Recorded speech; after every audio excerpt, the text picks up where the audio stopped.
everyone, welcome back to my channel, or welcome if you are new, and welcome to another reading vlog. So once again, I am going to start with a very bold statement, and I'm going to say my plan for the future is to start doing weekly reading vlogs once again. And I know I have said this so many times and I have not kept up with it, but I honestly really truly do mean it this time. I have thought, because I've just started a full-time job again, I am super busy, I'm in the process of moving into Glasgow, putting aside the time to do like a themed reading vlog over a couple of days isn't going to be feasible as often as I would like. What is going to be easiest to do is to do weekly reading vlogs, film a little update on a Monday, and then just do small updates throughout the week. Just your usual reading vlog. I don't know why I'm explaining it to you as if you don't know what a weekly reading vlog is. I just feel like that's probably going to be the easiest for me at the moment. Obviously I will still do themed reading vlogs here and there as well. I'm obviously still going to do some little 24-hour reading vlogs, 48-hour reading vlogs, all that jazz, because I know you guys love those and I love filming them as well. But just to make sure that you guys have some consistent content, I think weekly reading vlogs are going to be the best idea. Also, because I seem to be in a massive mood reading era at the moment, I think weekly reading vlogs will be better as well, because whenever I try and theme a vlog, I end up not wanting to read the books that I have said I'm going to read, and then I end up going into a slump or just completely scrapping the video, which is not what we want. So I think we're going to do vague TBRs for each month, and then I will allow myself to mood read within that. And obviously again, that is just going to work out so much better with weekly reading vlog format. So, bold statement and disclaimer over. Let's get into the plan for this week. It is actually Friday when I'm starting this reading vlog, so this is going to be more of a weekend reading vlog. I probably will mix it up each week depending on when I have the time to actually film, vlog and read. But it is Friday tonight. I have finished work and I'm just about to start some Patreon reading sprints. But let's talk about the books I actually want to read over the course of the weekend. I am currently in the middle of a couple. I'm halfway through This Book Kills by Ravina Guron. This is a YA thriller and I am absolutely loving this one so far. It is super fast paced. I read the first half of the book in one night, I'm pretty sure, last weekend, and I've just not read anything since, but I could definitely fly through this throughout the weekend. I'm currently on page 208 of, I think, about like 390-ish pages, so yeah, I'm just over halfway through. In this one we are following Jess, who is a young girl at a private boarding school. It's definitely a very posh and affluent boarding school, and she comes from more of a working class background. She is a scholarship student, so she doesn't completely feel like she fits in. She has to work a lot harder to get the same sort of opportunities as other people at this school. We start off this book in our first chapter with a young girl, with Jess in the dining hall, the cafeteria at this school, and then a young girl storms in, goes up to her boyfriend and starts a massive argument because she has found out that he has been cheating on her. And then not long afterwards, that boy is found dead in the forest outside the school, and Jess gets a text to say, "Thanks for the inspiration, I couldn't have killed Hugh without you." And it turns out that the person that has killed Hugh, the boy, has used Jess's short story for one of her classes as a blueprint and murdered him in the exact same way that she did a murder in that short story. And it goes from there, but so far it is so much fun. It's got really good like humorous writing. It's very sort of teen YA definitely, but like just to give you an example, right at the beginning when that girl, I think her name's Millie, has that huge like episode, like massive scene in front of the school. On page 16 it says, "You humiliate me. You humiliated yourself, babe," said Hugh in a gentle voice. "Don't you dare call me babe. I will kill you," she screamed, her smeared mascara making her look like she had two black eyes. "I will kill you." And then she did. No, I'm kidding, that's not what happened. And then just like that writing the whole way through, it's very like that. There's a lot of humour in it. It definitely sounds like it's a teenager that's narrating it, but it's definitely a lot of fun. And also we've got a secret society in this, so very dark academia vibes. This society seems to have been getting a lot more dangerous slash violent recently. It's a lot more sort of sinister, and they're wondering if they could have anything to do with this murder. Yeah, it's a whole vibe. I'm definitely enjoying it. Definitely a good autumn read. I am also in the middle of an audiobook, 17% of the way through Such a Quiet Place by Megan Miranda. I have that one on audiobook. I've borrowed it from Libby. It is a 9-hour book, but I am listening to it on 2 times speed, so I think the first 18% really didn't take me that long. Like, what's Libby saying? I read the first 18% in 56 minutes. At this rate, I will finish in 4 hours 18 minutes. I'm also really enjoying that one. It is such a good filler so far. I'd heard really good things, so I have been really excited to read it. But in this one, we are following, why can I never remember characters' names? Have I noted it down somewhere? So in this one, at the beginning, we have a young woman called Ruby Fletcher, who's 25 years old, who has been away for 14 months on trial for murder of a couple in this very close-knit neighbourhood by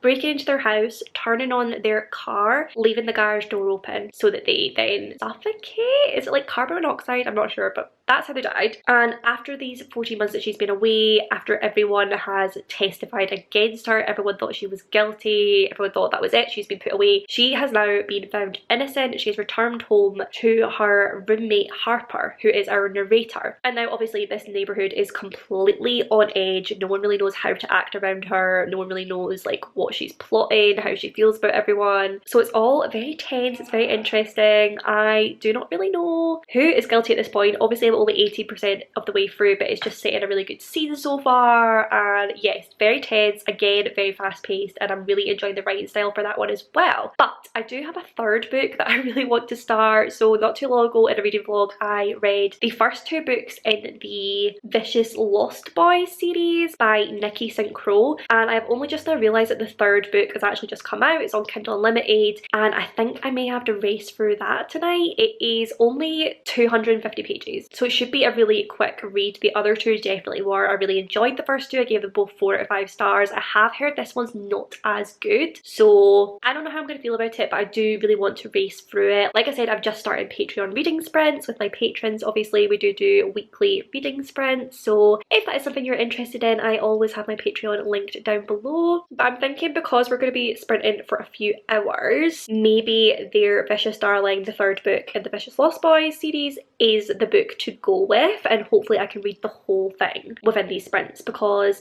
I am yet to finish a book in October and I really don't like that. It's put me on edge. So I'm thinking the best plan will be to read that one. However, my Kindle is about to die. I've just put it on charge and the charger is all the way to the other side of the room. So either I read it on my phone, which I really don't like doing. I just don't like reading books on my phone unless I have to. Like if I'm out and about and I don't have a book with me, I will read it on the Kindle app on my phone, but I'm not too fond of that, and I don't think there's another plug nearby. I don't know what I'm going to do. I do not need to be having this whole fiasco on camera, so I will work out what I'm going to do and then I'll give you an update when I have one.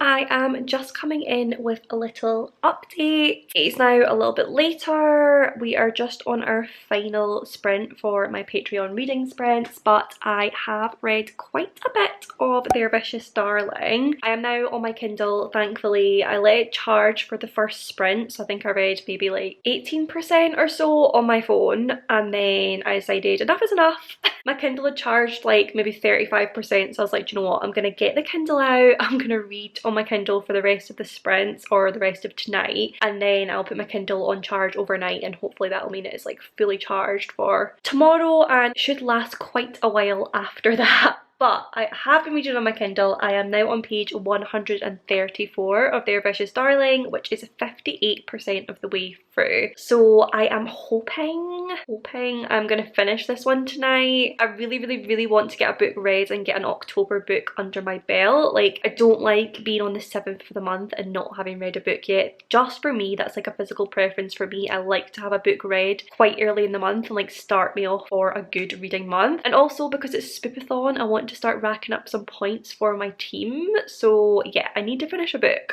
This one, hopefully I can read the last of it. I'm hoping because I'm on 58% right now, I'm probably aiming in this final sprint to get to maybe like the 80% mark, and then after sprints hopefully just bang out that last 20% before I go to sleep. We'll see, I might have to finish it in the morning, but the fact that I've read 80% of it in one night, it's going to be hard not to read the last 20% because it seems a little bit silly to read 80% in one sitting and not finish the last 20%, you know? But yeah, I am really enjoying this one. If you don't know, the Vicious Lost Boys books, if you couldn't guess, are a Peter Pan retelling. It's a Peter Pan retelling series, and it is a very smutty Peter Pan retelling. It is a reverse harem. So basically we have Winnie Darling, who is a descendant of Wendy Darling, and on her 18th birthday she is stolen by Peter Pan and taken off to Neverland. And this happens to all of the Darling daughters on their 18th birthday because Peter Pan wants some sort of information from them. We don't know what this information is, but basically when our main character Winnie arrives on Neverland, obviously she is not like the others. She is different. She definitely tests the Lost Boys and gets down and dirty with quite a few of them. So yeah, it is a fun time. Like, there is a lot to it. I am enjoying this one again. Like, I really love how Nikki St. Crow has taken the characters and the world of Peter Pan and just completely made it her own. Like, every time it's really interesting having different characters from Peter Pan pop up and see their storyline and how different it is to the original and how much she has added to the original story to just make it her own. The smut in this is also top tier. However, my one complaint about this third book that's making me think I may rate it a little bit lower is I feel like the smut's maybe a bit too smutty. Like, some of it's just a bit too coarse, raw.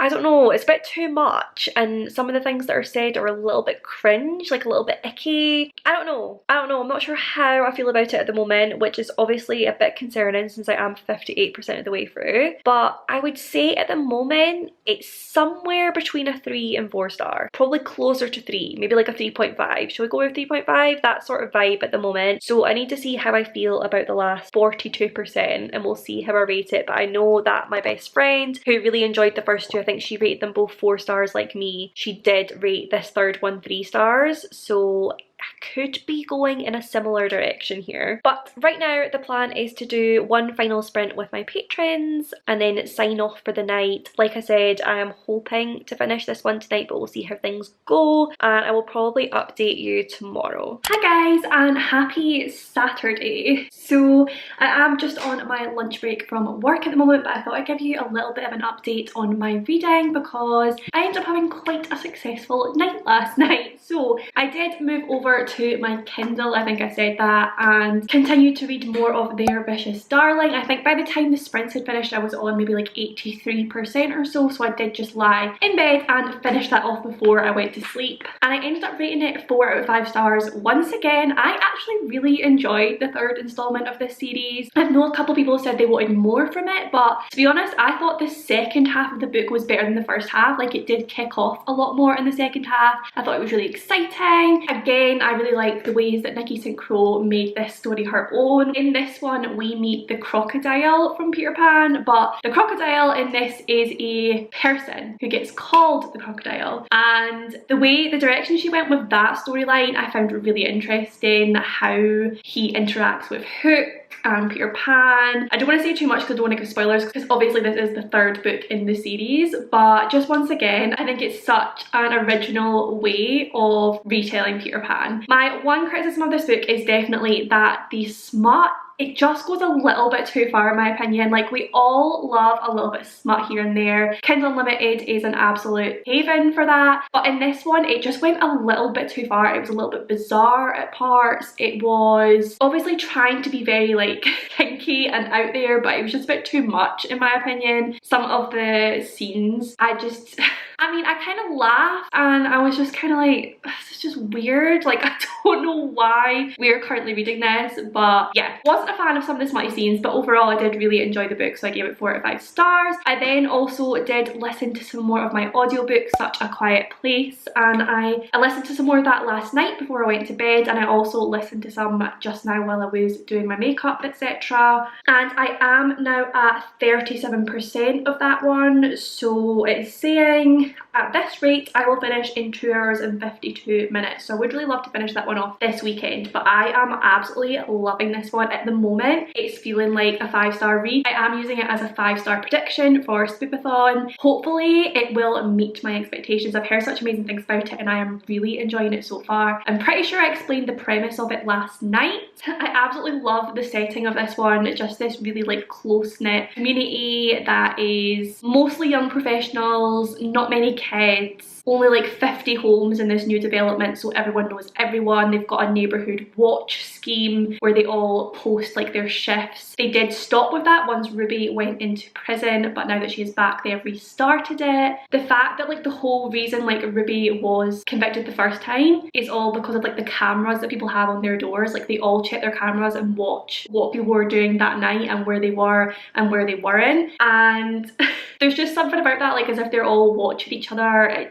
I love it. I think it's such an interesting and like tense concept, I guess. Everyone in this community completely turned on Ruby and all testified against her during the trial, and it all seemed like this massive like hysteria, like paranoia. I'm not sure how much of it was actually true and how much of it is just people being swept up in the hysteria of it all. Ruby herself as a character, like the way that the author is writing this is really interesting because Megan Miranda is totally getting the line, totally getting the balance right between, is Ruby acting sketchy or is she just back here to try and like have a normal life again? Like she thinks she was innocent, so why should she change anything about herself? Why should she move? Like Ruby's a very interesting character and I'm not sure how much I trust her. I'm very on the fence at the moment, and I think that is done really, really well. Like she's so, it's almost like an unreliable narrator. Obviously she's not our narrator, but it is kind of like, do you trust her? Do you not? I also love how we get little glimpses of like just regular gossip in this neighbourhood, just normal little bits of people like laughing at other neighbours or like taking pleasure in listening to their neighbours arguing. And then you also have the more sinister part of them all talking about the murders, and you don't know how much of what they all testified was truth, how much they got swept up in it, how much they were being manipulated by other neighbours. It's definitely not black and white in this neighbourhood, let's just say. I also absolutely love the writing style. Like I am speeding through this. Obviously I'm listening to it, but I think if I were reading it physically I would speed through it too. It just flows so well, and it's also so seamless between the past and the present. Like rather than have one chapter in the past, next chapter in the present, it's all like intermingled. So like our narrator Harper will maybe like see a cup of coffee and then that'll remind her of one day back at the time of the murders, and then we see that little scene play out from the past and then she comes back into the present again. And sometimes I feel like when authors do that it gets a little bit confusing, but in this one it's definitely done really well, especially because I am listening to it on audio, and sometimes it's a lot more obvious in a physical read because you can see where maybe the paragraphs break or some sort of like alteration so that you know you're going from past and present. It could be a little bit more difficult to keep up with that in audio, I think, but in this one I'm not having any issues with it at all. I just think it's really cleverly done. So yeah, like I said, I am 37% of the way through that. I'm hoping to speed through some more of that tonight as well. My boyfriend and I are planning on going to the cinema tonight. He's currently out playing golf while I am working. He's going to come back with his clubs and everything, and he may be meeting friends in town for some drinks, and then I will probably go meet him later for dinner and then go to the cinema. So if that is the case, I will listen to some more of my audiobook after work and when I am heading into town. We're going to go see Smile tonight, the horror film, and I'm not going to lie, I'm freaking terrified. Like I love horror movies, but they're just 100 times scarier in the cinema, and I have heard that this one is particularly terrifying. Like someone told me people have actually been leaving the cinema because it's so scary, so I'm so scared. But hopefully it will be a really good movie. Hopefully I will really enjoy it, even if I am hiding behind my hands half of the time. So yeah, that is the plan. Right now I'm going to go ahead and enjoy the rest of my lunch break, and I will give you an update when I can.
happy Sunday. So it is Sunday evening now. We did, as I said, go to the cinema last night, but for some reason I forgot to get any b-roll at all. We actually ordered a takeaway. We ordered from this Greek place I've never tried before, and it was so good, so we'll definitely be getting that again. And then we went to the cinema, we went to see Smile, which was, I mean, it was good. It was super scary for the majority of the film, but for me the last 20 minutes just absolutely killed it. Like, this happens so often with horror movies. I feel like there's so much potential for it, it's such a good idea, and then it's like they just don't know how to wrap it up. And also for me, there are certain things in horror movies that just don't scare me at all. Like if it's something ghostly or like spirits or actual real humans doing scary stuff, it scares me. Once we get past that part, onto other things. But there were certain things that happened at the end of this one that it just absolutely ruined it for me, to be honest. So I would give it probably like a 3 out of 5 in terms of like a rating for that film. It was good, it was scary, it was good to watch in the cinema, but the ending just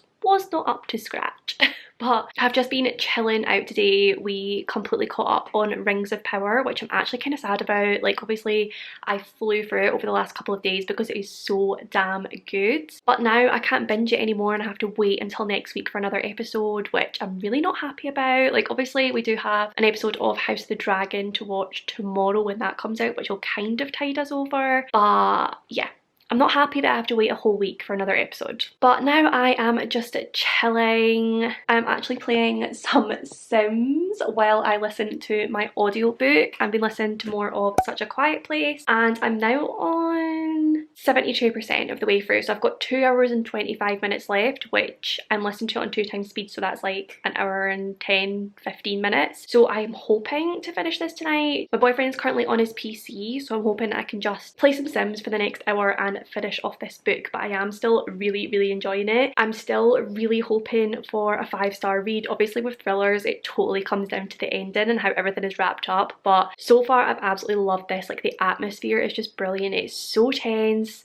Definitely giving me like Shady Lapina vibes, in the sense that we've got this like close-knit suburban neighbourhood that are all like super gossipy. You can't trust any of them. They all have their own secrets. They're all watching each other. They also have this sort of like hive mind attitude, which is really kind of sad and sinister as well. Like, basically when anything happens they will all gang together against one person because they know they can protect themselves by grouping with others, like strength in numbers, I guess. So they'll just choose one person to gang up on, and if you're that one person, you're kind of screwed. We have now also had a second murder, which obviously I'm not going to say too much about because I don't want to give spoilers, but it is definitely going to make the rest of this book very interesting. I also don't think I even really trust our narrator, Harper. I don't know if I said that last time because I've kind of been umming and ahhing about her for a while, but I really don't know if I trust her now. I feel like there's more that she's not letting on about. Like, I feel like she knows more than she said and she's not telling us everything as well. I do feel like she's quite an unreliable narrator, which you guys know is one of my favourite tropes, so obviously I am loving this book. So yeah, like I said, I have 2 hours, just over 2 hours left, which should be just about an hour for me. So I'm gonna go ahead, chill with my Sims and finish off this book now, and I'll either give you an update tonight or tomorrow. Hi guys, so it is now the next day and I'm happy to report that I did end up finishing Such a Quiet Place by Megan Miranda last night, and I ended up giving it 5 out of 5 stars. Honestly, it was such a good thriller. Basically, maybe with the last 100 pages, 50 to 1, no, maybe with the last 50 pages to go, I did think that it was losing me a little bit and I thought, oh no, this is not the ending that I was hoping for. However, not long after that there was a big bang twist, which you guys know I love at the end of a thriller, and it totally made up for me. 100% 5 out of 5 stars. The whole way through, just amazing atmosphere, tense, kept me on my toes, kept me guessing, interesting characters, interesting dynamic, and a great ending as well. So 100% a 5-star read. So my first week of Spoopathon has actually not been too bad. I've got my laptop here because I have input my points just so that I can actually track it. I've got like a little Notion page for tracking my Spoopathon points so that I can actually work out where I am on this board. And basically Their Vicious Darling got me the dark magic prompt as well as completing a tile, which gave me 50 points altogether. Such a Quiet Place was a 5-star prediction. The cover was my team's colour, which is green, and also I completed a tile, so a prompt, extra ammo and complete tile, which means it gave me 75 points. I then did a sprint tile well, and we get double points for that as we are the insomniacs, so that gave me another 50 points, which meant I had 175 points altogether once I got to the heal tile, and you needed 150 to bypass that, so I was straight through. And I have already completed my next city break as well, because after I finished that book I did just chill and watch some BookTube for a little bit, which is one of my favourite ways to relax, and it's not one that I get to do often anymore because I'm just so damn busy. So overall at the moment I have 200 points in the first week of Spoopathon, which is really not too shabby considering how busy I have been, and I am more than ready to go on to wave 2 next week. But that will conclude this weekly reading vlog. I hope that you enjoyed it. Please do let me know what you read this week and if you enjoyed what you were reading. If you made it to the end of the video, then please pop the skull emoji down below, just because I've looked at the Bear Vicious Darling cover right now while I'm filming this and it's giving me skull vibes. Pop that emoji down below just to let me know that you made it to the end of this video and that you enjoyed your time here. But as always, if you did enjoy the video, then please do give it a big thumbs up, subscribe for more bookish content from me, comment down below with any of your thoughts and feelings. I do reply to every single comment. I love you all, and I will see you in my next one.